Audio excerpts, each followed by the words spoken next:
오늘은 아골골짜기라는 제목으로 하나님의 말씀을 함께 나누도록 하겠습니다.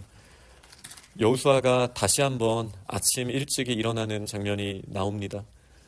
하나님께서 요단강을 건너가도록 준비하게 하실 때, 또 여리고를 무너뜨리는 그 일이 일어난 날, 또 오늘 본문을 보니 아침 일찍이 일어났다라고 말하고 있습니다. 하나님의 거룩을 행하기 위한 일이 일어나는 표현으로서 아침 일찍이 일어나는 표현이 오늘도 나왔습니다. 본문을 보니까 아간의 어떠한 범죄를 저질렀는지 구체적으로 나오게 됩니다. 물론 아간이라는 이름이 7장 1절에 이미 나오기도 했었고요. 그리고 하나님께서 그 하렘을 건드린 부분에 대해서 온전히 하나님께 바친 것을 취하였기 때문에 그 이스라엘이 하렘이 되리라, 이제 파멸될 자가 되리라. 그러니 이 누룩을 제거하지 아니하면 안 된다라고 이미 말씀을 하셨었기 때문에 저희들은 내용을 잘 알고 있습니다.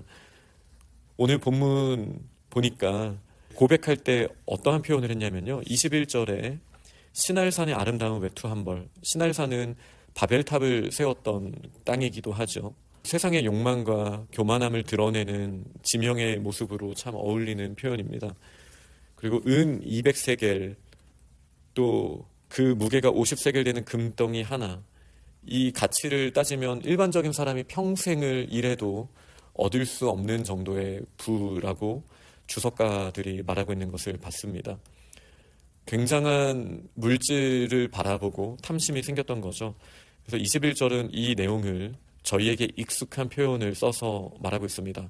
보고 탐내어 가져갔나이다. 이 표현이 성경에서 가장 먼저 나온 거는 창세기 3장 6절입니다. 하와가 선악을 알게 하는 나무를 보고 탐하고 취했다라는 동일한 원어가 에덴 동산에서 사실 먼저 쓰였습니다. 그러니 아간의 이 죄는 특수성이라고만 생각하기에는 어렵다라고 저는 생각합니다. 아간 개인이 탐심이 있기 때문에 이런 일을 행했구나, 우리는 그렇지 않아서 감사합니다 라고 말하기에는 이 표현이 굉장히 일반적인 표현이에요. 그러니까 제가 말한 일반적인 표현이라는 것은 하와와 아담의 범죄로 말미암아 우리 모든 사람들이 하나님 앞에 이제 원죄를 가지고 범죄자가 된 것처럼, 이 아간의 범죄는 아담과 하와의 원죄를 떠올리게 하는 내용이라고 할 수 있습니다. 하나님께서는 먼저 제비를 뽑게 하셨고, 그리고 당사자가 자신의 죄를 자백하게 하셨습니다. 그리고 그 죄에 대한 자백뿐만이 아니라 실제로 그 문제가 일어났는지를 공동체가 같이 확인하고 심판하는 이 구체적인 과정들을 통하여 심판이 일어나게 되었습니다. 이 모습은 저희들의 매일의 일상 가운데 이런 모습들이 나타나진 않지만 천상의 회의, 하나님의 집회산을 생각해 볼 땐 사실은 항상 일어나는 일이라고도 할 수 있습니다. 아무 죄 없는 사람이 무고하게 심판을 당하는 일은 일어나지 않습니다. 물론 저희가 이 땅에서 일어나는 모든 어려운 문제들이, 우리를 괴롭게 하는 문제들이 인과관계 안에서 하나님의 심판이냐라고 질문한다면 그럴 수는 없죠. 우리에게 일어나는 모든 일들이 내가 저지른 죄에 대해서 인과관계만큼 하나님께서 우리를 심판하신다라고 말할 수는 당연히 없습니다. 이 땅에는 자연재해로서의 어려운 일들이 있는 거죠. 지금 서부에서 일어난 이 산불의 문제 또한 그 서부의 죄악이 너무나 심하기 때문에 하나님께서 심판하셨다라고 저희가 쉽게 말할 수는 없습니다. 이 자연재해 문제도 있고요. 또 저희들에게 일어나는 모든 괴로운 문제들은 저희뿐만이 아니라 이전에 있었던 사람들, 저희 주변에 있었던 사람들, 또 관계없는 사람들이 저질러 놓은 악의 문제가 저희들에게 고통으로 오는 경우도 얼마든지 있을 수 있습니다.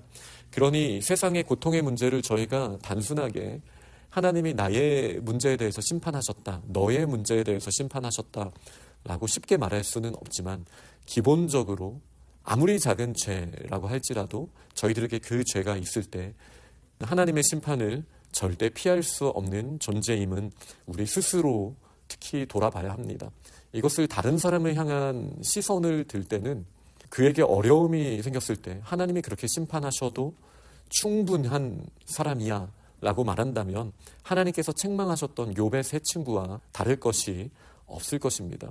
그러니 이런 어려운 문제에 대해서는 저희가 스스로를 오히려 돌아봐야 하는 관점으로 성경을 보는 것이 저는 매우 필요하다라고 생각합니다. 이 제비를 뽑는다라고 말했지만 구체적으로 어떻게 뽑는다라는 것을 저희는 알지 못합니다. 하나님의 뜻을 구하였던 우림과 둠밈의 경우도 어떻게 구체적으로 이 제비를 우림과 둠밈을 뽑았다라는 것이 어떤 것인지에 대해서 저희는 자세히 알지는 못합니다. 그러나 이 맥락상을 봤을 때 아마 yes, no를 뽑았을 가능성이 매우 큽니다. 한번 생각해 보세요. 이스라엘에 12지파가 있어요. 그리고 그 지파 안에 수많은 가문이 있습니다. 물론 모든 지파와 모든 가문을 다 뽑지는 않았겠지만 일찍이 일어났다라는 표현이 이게 상당한 시간 동안 이렇게 갔다라는 것을 보여준다라고 저는 생각합니다.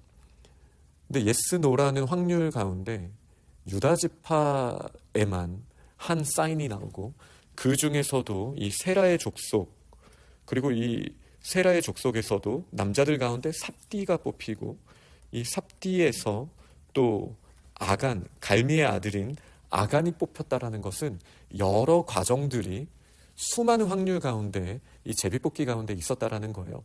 그러나 이 확률도 하나님의 엄정한 심판의 눈이 희석될 수 없었습니다. 이 제비뽑기가 정확하게 어떤 사람이 하렘에 대해서 하나님께 구별된 것을 건드린 자에 대해서 지시하고 있는가 분명하게 보여주고 있다라고 할 수 있습니다. 그리고 19절에 여호수아가 아간에게 한 표현을 보십시오. 내 아들아라고 말합니다.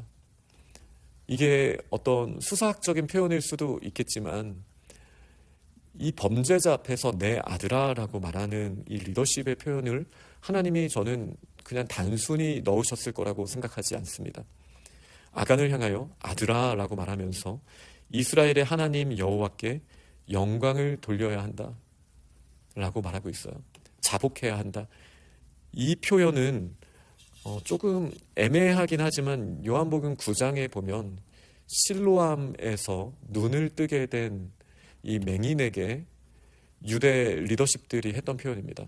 이렇게 말합니다. 이에 그들이 맹인이었던 사람을 두 번째 불러 이르되 너는 하나님께 영광을 돌리라. 우리는 이 사람이 죄인인 줄 아노라.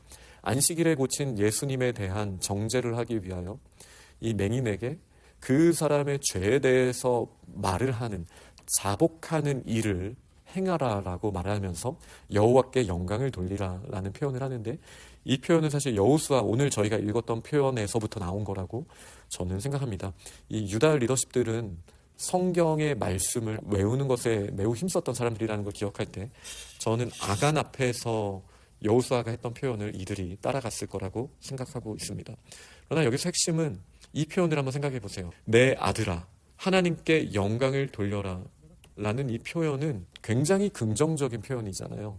그런데 그 영광을 돌리라라는 표현이 언제 쓰여졌냐면 죄를 안 지어야 영광을 돌릴 수 있다라는 표현이 아니고 이 죄를 지은 것에 대하여 자복하고 나아가는 것이 하나님께 영광을 돌리는 길이다 라고 분명하게 말하고 있습니다. 우리 중에 그 누구가 나는 아간이 아닙니다 라고 말할 수 있는 사람이 있겠습니까? 10계명을 우리가 다 지킬 수도 없어요. 제1계명부터 4계명까지도 저희는 쉽게 지킬 수 없습니다. 굉장히 추상적이면서도 어떻게 보면 나는 이런 것들은 지켜왔지라고 말하지만 우리가 하나님의 이름을 망령되이 일컫지 않는 하나님께 영광 돌리고 하나님만 예배하고 우상을 섬기지 않는 일이 절대 쉬운 일이 아닙니다. 그러나 죄인으로서 저희들에게 더 어려우면은 10번째 탐하지 말라 아닙니까? 탐에서 취하지 말라가 아니라 탐심이 있는 것만으로도 우리는 10계를 어긴 겁니다.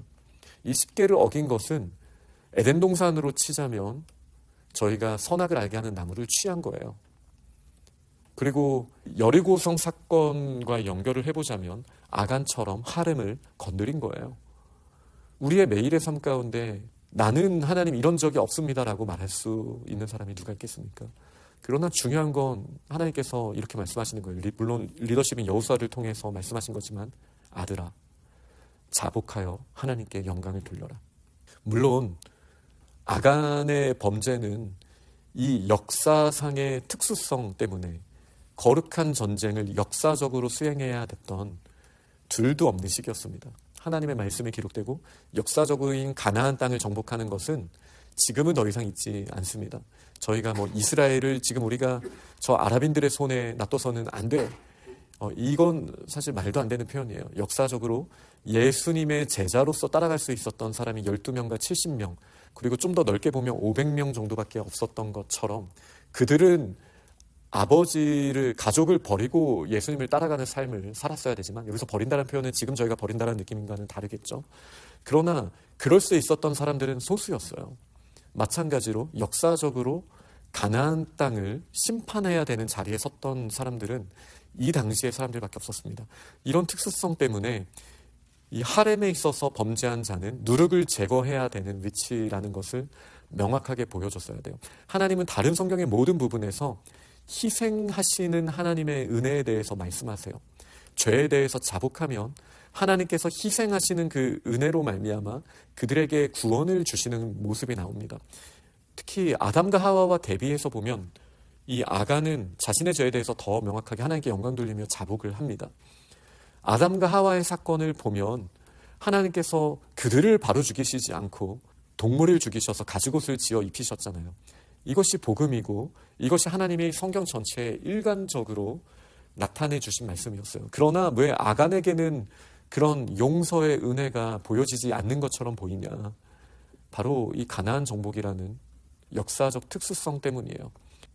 아간조차도, 이스라엘 백성조차도 만약에 하나님의 명령에 따르지 아니하면 가나안 족속과 다를 것이 없다라는 것이 명확하게 역사적으로 보여져야 되는 순간이었기 때문입니다. 이 장면은 결국은 예수 그리스도의 십자가를 통해서 완성이 됩니다. 예수님의 십자가는 심판이자 구원입니다. 이스라엘 백성들은 심판하는 자였지만 마찬가지로 죄를 가지고 있었을 때는 심판을 받아야 되는 대상이었어요. 너무나 끔찍한 장면이 나오죠. 돌로 치고 불태우고 다시 돌로 쌓아버립니다. 이것이 예수 그리스도의 십자가가 아니면 무엇이겠습니까? 우리의 죄를 대신 감당하신 하나님의 아들, 하나님께 영광 돌리기 위하여 모든 죄를 대신 짊어지신 예수 그리스도. 아간은 제비를 뽑혔지만 사람들은 예수님의 옷을 제비 뽑기 하여 나눠가지 않았습니까?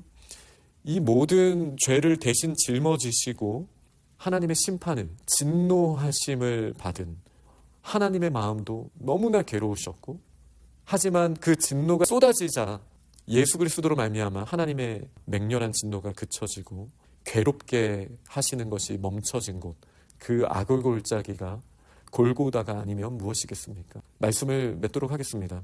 저희가 아간입니다. 저희가 탐했습니다. 저희가 하나님의 온전하게 바쳐져야 되는 시간과 물질을, 영광을 취한 저희가 죄인입니다. 그러나 예수 그리스도께서 우리가 감당해야 되는 모든 심판을 다 담당하셨습니다. 그러니 우리의 거룩한 전쟁은 이 가나안 족속 같은 저희들을 구원해 주신 하나님의 은혜를 기억하며 가나안 땅으로 복음을 들고 나아가는 것이 이제는 거룩한 전쟁인 것이죠. 너희가 아간이지만 나도 아간이었다. 그러나 예수 그리스도의 사랑의 은혜가 우리와 함께 하신다. 하나님의 맹렬한 진노가 예수 그리스도 위에 온전히 쏟아졌다. 그러니 십자가 앞에 나아가자. 이 복음을 들고 저희가 가나안 땅에 나아가야 하지 않겠습니까? 저희가 돌을 들고 던져야 되는 그 자리가 있다면 사실은 저희들을 향한 그 돌이었고, 그 저희들을 향해 돌을 던지는 그 모든 모습들은 예수 그리스도께서 대신 맞아주시고 대신 십자가를 지셨다라는 이 사건을 통해서 저희가 항상 생각해야 됩니다. 그러니 가늠한 여인을 향하여 돌로 치려고 했던 자들에게 누구든지 죄가 없는 자가 돌을 쳐라. 저희가 누구가 아간이라고 돌을 들 수 있겠습니까? 예수 그리스도께서 내가 맞아야 되는 돌을 대신 감당하셨는데요. 그러니 다시는 범죄하지 말라라는 예수 그리스도의 말씀이 지금 저희에게 해주신 말씀인 줄 알고 다른 사람에게 네가 아간이다 라고 말하며 말로 그들에게 돌을 던지기보다는 나를 용서하신 하나님, 그 하나님의 마음으로 여호수아처럼, 여호수아도 어제 본문 말씀에 하나님 앞에 입술로 너무나 큰 범죄를 했잖아요. 그러나 이제 여호수아처럼 아간에게 내 아들아 하나님께 영광을 돌려라. 이 마음으로 나아가는 저희들, 십자가를 바라보는 믿음의 사람들이 다 될 수 있기를 간절히 축원합니다. 아멘.